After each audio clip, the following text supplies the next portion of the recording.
Hello everyone, welcome back to our series. हमारा control system का जो सीरीज चल रहा था, हमने सेकंड ऑर्डर सिस्टम्स देख लिया था। उनसे रिलेटेड जो भी प्रॉब्लम्स, जो भी फॉर्मूलाज रहते हैं, वो फॉर्मूला ऑलरेडी देख लिया है।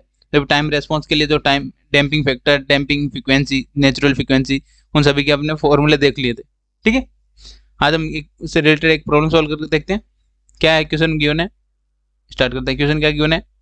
ए यूनिट स्टेप इनपुट, यानी इनपुट क्या गिवन है? यूनिट स्टेप, यानी यूटी गिवन है सिग्नल इनपुट में। Apply to unit feedback, unit feedback में गिवन है, मतलब क्या हुआ? एंड और क्या गिवन है? Open loop transfer function. Open loop transfer function given है में, तो सबसे पहले जो गिवन है वो लिख लेते हैं। ओपन लूप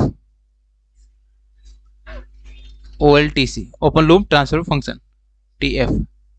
क्या गिवन है? G of S is equal to क्या गिवन है? 16 अपॉन S प्लस 6। ठीक है, ये में open loop transfer function given है। एंड कंडीशन क्या गिवन है? एक सिस्टम अपन कैसे कंसीडर करते थे, हम डायग्राम में देखा था हमने। यहाँ पे ओपन लूप सिस्टम होता है, देन यहाँ पे एक समिंग पॉइंट होता है, देन यहाँ पे इनपुट क्या अपने पास? इनपुट R ऑफ S क्या गिवन है? U of T, unit step given है इनपुट। एंड और क्या बता रहा है अपने को? C of S। And feedback क्या बता रहे हैं अपने पास? यहाँ पे 1। फीडबैक क्या है? 1। ठीक है, आई होप ये आपको क्लियर हुआ कैसे हमने फीडबैक अपने गिवन है। अब इससे रिलेटेड अपन क्या करना है, पहले वो देख लेते हैं। Find close loop transfer function, यानी close loop transfer function means C of S upon R of S find करना है। देन नेचुरल फ्रीक्वेंसी फाइंड करनी है, ओमेगा n फाइंड करना होगा। देन डैम्पिंग फैक्टर फाइंड करना है, एंड डैम्पिंग फ्रीक्वेंसी फाइंड करनी है। डैम्पिंग फ्रीक्वेंसी मतलब ओमेगा d, ये फाइंड करने। तो स्टार्ट करते हैं। सबसे पहले सॉल्विंग करना।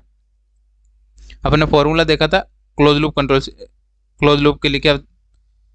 Close loop transfer function. ठीक है, फॉर्मूला क्या होता है?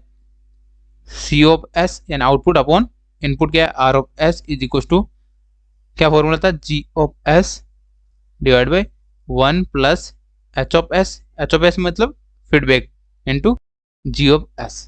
यहाँ फीडबैक कितना गिवन है? H ऑफ S क्या गिवन है हमें? H of S is equal to 1 given है, यानी यहाँ पे गिवन है यूनिट फीडबैक, तो यानी 1 ले लिया। अपना सिस्टम का आउटपुट क्या आएगा? C of S divide by R of S is equal to G of S अपने गिवन है क्वेश्चन में। क्या गिवन है? 16 अपॉन S प्लस 6 इक्वेशन में गिवन था, divide by 1 plus H of S का वैल्यू 1 है, 1 कंसिडर करते हैं। Then 16 upon S of S plus 6। ठीक है, अब इसको सिंप्लीफाई करते हैं, सॉल्व करते हैं। कैसे सॉल्यूशन करेंगे? एलसीएम लेते हैं नीचे। सिंप्लीफाई करने के बाद क्या मिल रहा है? C of S upon R of S is equal to, ठीक है, C of S upon R of S is equal to 16 upon S plus 6, ये हमारे पास है। देन डिवाइड बाई एलसीएम लिया तो क्या बना यहाँ पे? S into S plus 6 plus 1 divide by, यहाँ पे 16 है, sorry 16 divide by S plus 6। ये अपना सिंप्लीफाई करने के बाद जो कैंसिल आउट हो रहा है कैंसिल कर लेते हैं। क्या कैंसिल आउट हो रहा है? ये दोनों टर्म कैंसिल हो रहे हैं। देन अब सिंप्लीफाई करते हैं। क्या बना अपना? 16 यानी 16 अपॉन, सिंप्लीफाई कर लेते हैं, क्या आ जाएगा? मल्टीप्लाई किया S square plus 6 of S plus 16। ठीक है, ये हमें सॉल्विंग करने पे ये वैल्यू फाइंड हुआ।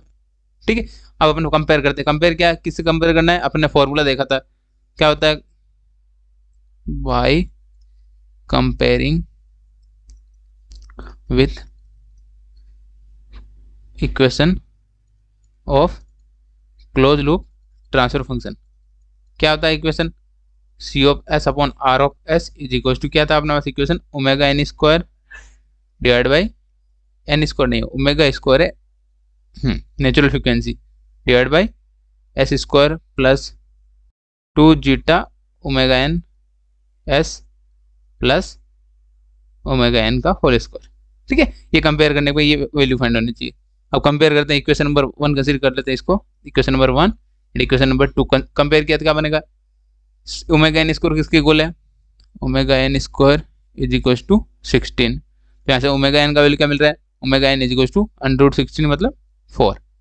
तो omega n is equal to 4 radian per second. ठीक है। ओमेगा एन क्या है अपना फ्रिक्वेंसी है, इसलिए रेडियन पर सेकंड में इसका यूनिट लिख दिया। ठीक है, आई होप ये आपको क्लियर हुआ होगा। ये क्या फाइंड कर लिया, ओमेगा एन मतलब नेचुरल फ्रिक्वेंसी जो हमें फाइंड करनी थी, हमने क्या क्या फाइंड कर लिया, close loop transfer function find कर लिया, नेचुरल फ्रिक्वेंसी फाइंड कर लिया। देन अब फाइंड करते हैं या और कंपेयर करते हैं। कंपेयर किया क्या बनेगा, एस वाले टर्म को कंपेयर करते हैं। तो क्या बन रहा है अपने पास, एस वाले टर्म से कंपेयर किया तो क्या बना, 2 zeta omega N is equals to किसके इक्वल है, 6 के। एस के इसका टर्म को कंपेयर किया तो ये बोला। देन यहाँ पे ओमेगा एन का वैल्यू अपने पास फाइंड हो गया था, zeta is equals to 6/2 into omega N. Omega N का वैल्यू क्या था अपने पास 4, zeta is equals to 6/4 into 2 8। तो सॉल्विंग करने पे क्या मिल रहा है, जीटा का value, zeta is equals to 0. अब ये सिंप्लीफाई करना है आपको, कैल्सी में 0.75। ठीक है, आई होप ये आपको क्लियर हुआ होगा कि कैसे सॉल्विंग किया हमने। जीटा का वैल्यू क्या होता है, damping factor.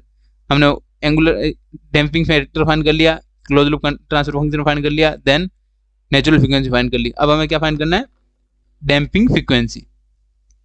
Damping frequency, damping frequency. ठीक है, क्या होता है फॉर्मूला, ओमेगा डी। फॉर्मूला लिख देते हैं पहले यहाँ पे। फॉर्मूला क्या है अपने पास, omega D is equal to omega n under root 1 minus zeta square, जब डैम्पिंग फैक्टर है उसका स्क्वायर। ठीक है, अब वैल्यू पुटअप करते हैं। तो ओमेगा डी क्या बना अपने पास, omega D is equal to omega N का वैल्यू क्या है अपने पास 4 under root 1 minus omega zeta का वैल्यू क्या था, डैम्पिंग फैक्टर 0.75 होल स्क्वायर। अब सिंपल कैलकुलेशन है, अब सॉल्व कर सकते हैं कैल्सी में। तो यहाँ सॉल्विंग करने के बाद ओमेगा डी क्या मिला अपने पास, 2.64 रेडियन पर सेकंड। ठीक है, यूनिट क्या होता है, रेडियन पर सेकंड। आई होप ये आपको क्लियर होगा। अब आंसर लिख देते हैं यहाँ पे। आंसर सबसे पहले क्या फाइंड करना था हमें, transfer function, close loop transfer function लिख देते हैं यहाँ पे। क्लोज लूप ट्रांसफर फंक्शन क्या अपने पास, C of S upon R of S is equal to क्या फाइंड हुआ था हमारे पास value, 16 upon S square plus 6 of S plus 6s plus 16। ठीक है, यहाँ पे s है। देन सेकंड क्या फाइंड करना था हमें, नेचुरल फ्रीक्वेंसी। तो क्या फाइंड होती, natural frequency omega N. Omega N का वैल्यू क्या फाइंड हुआ था मेरे 4 रेडियन पर सेकेंड। ठीक है, देन थर्ड पॉइंट क्या अपने पास, डैम्पिंग फ्रीक्वेंसी फाइंड करना था, डैम्पिंग फ्रीक्वेंसी। ठीक है, डैम्पिंग फ्रीक्वेंसी क्या है, omega D is equal to क्या फाइंड हुई थी हमारे पास 2.64 रेडियन पर सेकंड। ठीक है, लास्ट क्या फाइंड करना था हमें, damping factor. Damping factor zeta is equal to क्या फाइंड हुआ था हमारे पास 0.75। आई होप आपको क्लियर हुआ होगा। इसमें बस आपको फॉर्मूले याद रखने, फॉर्मूले याद रहेंगे तो आप सॉल्विंग कर पाएंगे।